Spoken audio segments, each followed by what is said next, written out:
Hello everyone, जय भीम, नमो बुद्धाय। स्वागत है आप सभी का ट्रूथ लिटरेचर में।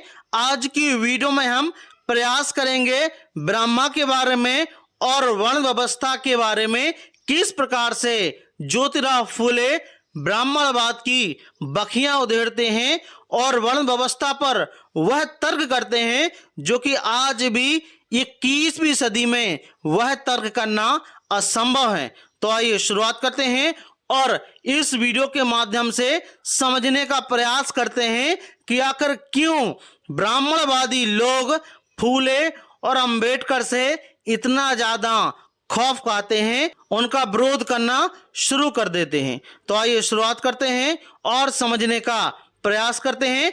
इसमें ढोंडीराव और ज्योतिराव फूले जी का बातचीत कॉन्वर्सेशन के माध्यम से बताने का प्रयास कर रहे हैं ताकि आप लोग अच्छे से समझ सकें।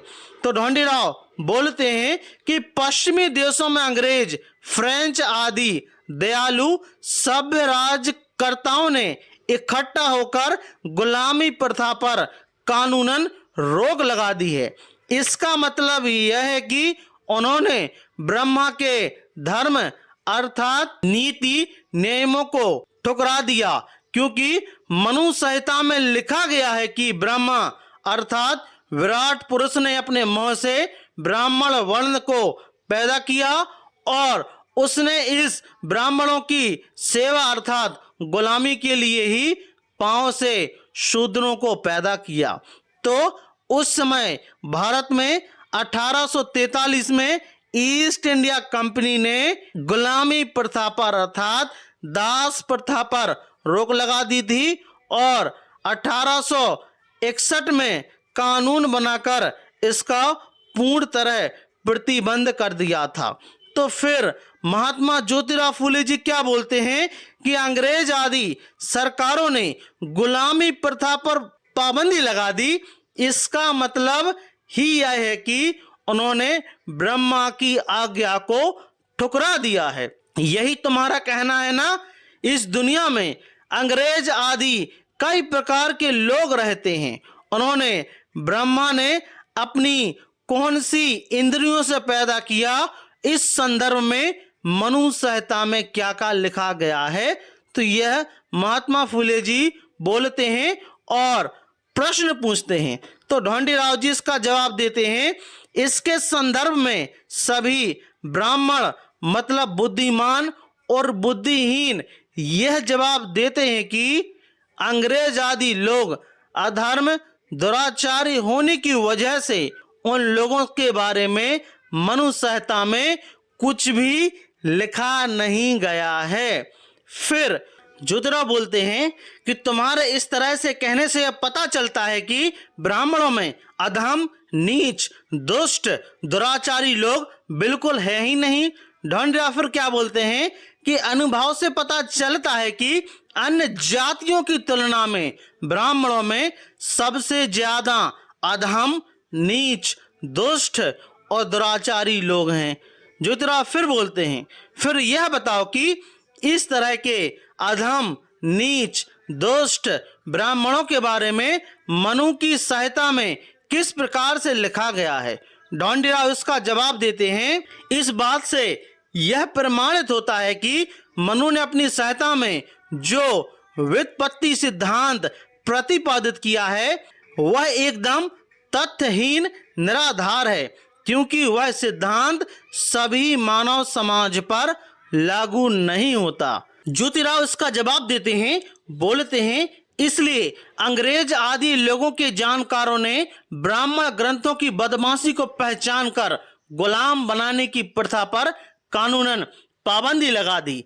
इसलिए यदि यह ब्रह्मा तमाम मानव समाज की व्युत्पत्ति के लिए सही में कारण होता तो उन्होंने गुलामी प्रथा पर पाबंदी नहीं लगाई होती। मनु ने 4 वर्णों की व्युत्पत्ति लिखी, इसलिए इस व्युत्पत्ति को कुल मिलाकर सभी सृष्टि कर्मों की तुलना करके देखा जाए तो तुमको वह पूरी तरह तथ्यहीन, निराधार ही दिखाई देगी। ढोंडीराव फिर आगे बोलते हैं, मतलब यह किस प्रकार से?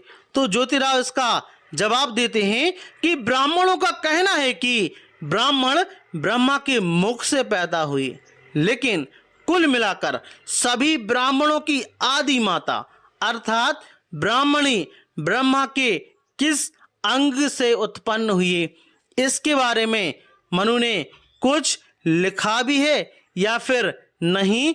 आखिर ऐसा क्यों? तो यह सवाल पूछते हैं ज्योतिराव फूले जी। फिर आगे क्या तर्क करते हैं वर्ण व्यवस्था के बारे में, यह भी हम देखने का प्रयास करते हैं।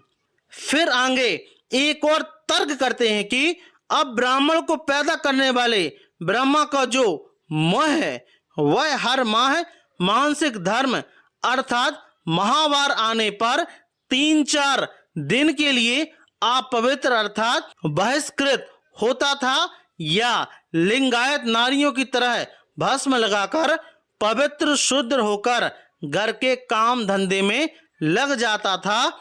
इस बारे में मनु ने कुछ लिखा भी है या फिर नहीं? तो यह भी तर्क कर रहे हैं कि यदि ब्राह्मण क्षत्रिय वैश्य और शूद्र खासकर ब्राह्मण जो मुख से पैदा हुआ तो मेंस्ट्रुअल साइकिल आते थे या फिर नहीं? तो यह प्रश्न कर रहे हैं, तर्क कर रहे हैं जो कि वर्ण व्यवस्था को कुठाराघात करने का प्रयास कर रहे हैं।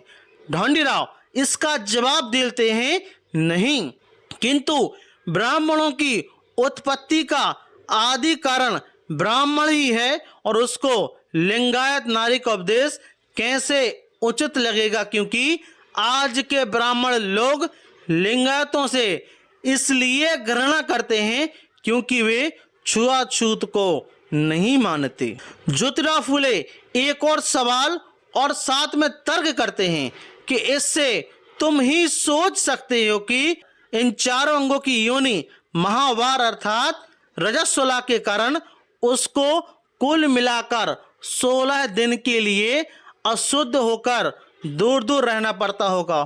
फिर सवाल उठता है कि उसके घर का काम धंधा कौन करता होगा?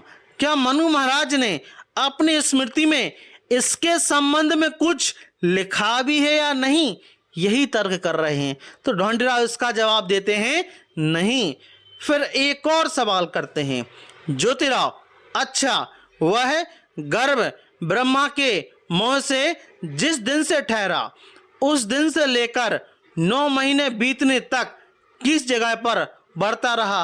क्योंकि जब बच्चा पेट में रहता है तो पेट बढ़ता है, तो यदि ब्राह्मण ब्रह्मा के मुख से पैदा हुआ और उसमें गर्भ ठहरा तो किस जगह पर बढ़ता रहा?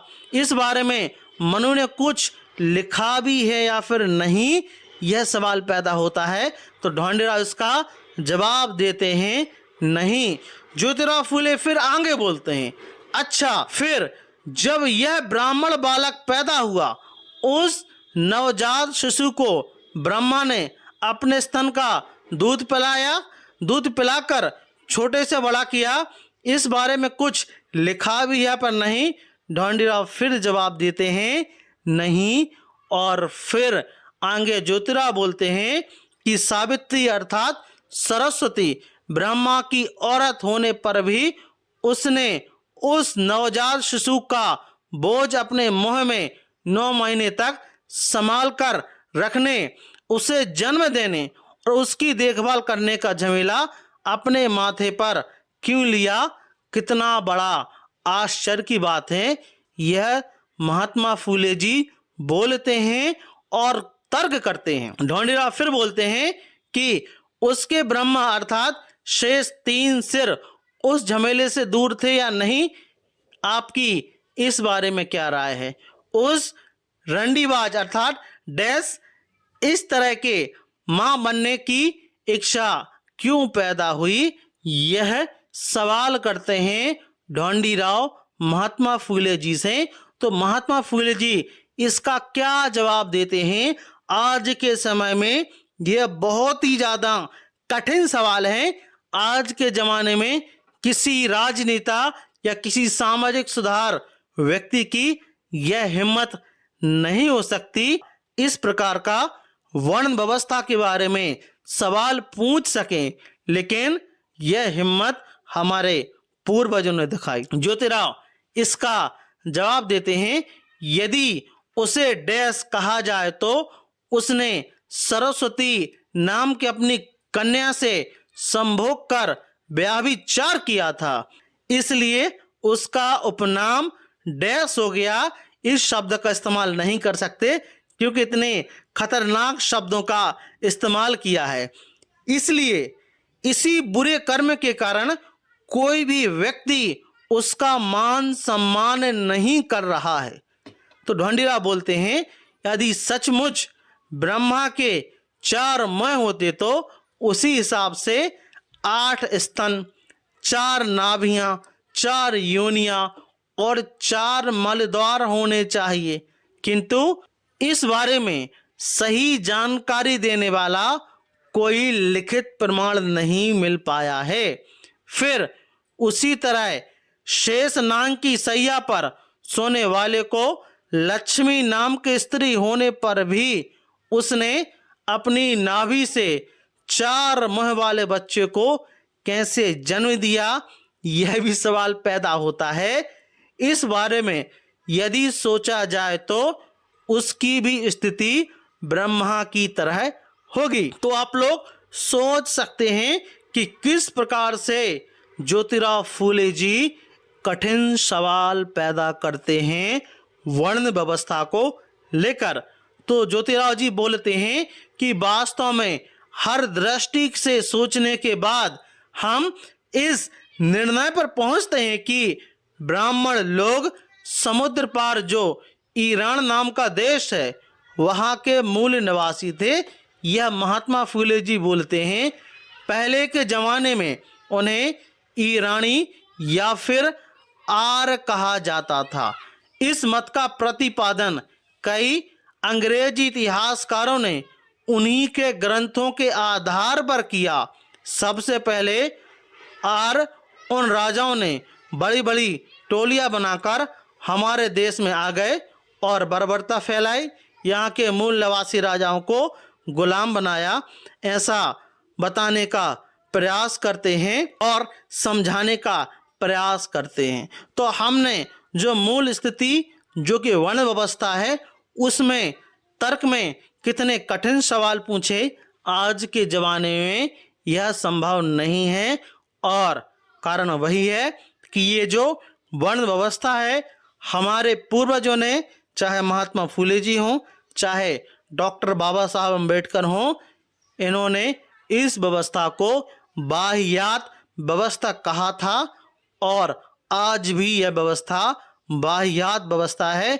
जो पंडित पुजारी और जो शंकराचार्य हैं इस व्यवस्था को फैलाने का या फिर सही ठहराने का प्रयास करते हैं, हिंदू राष्ट्र बनाने की बात करते हैं।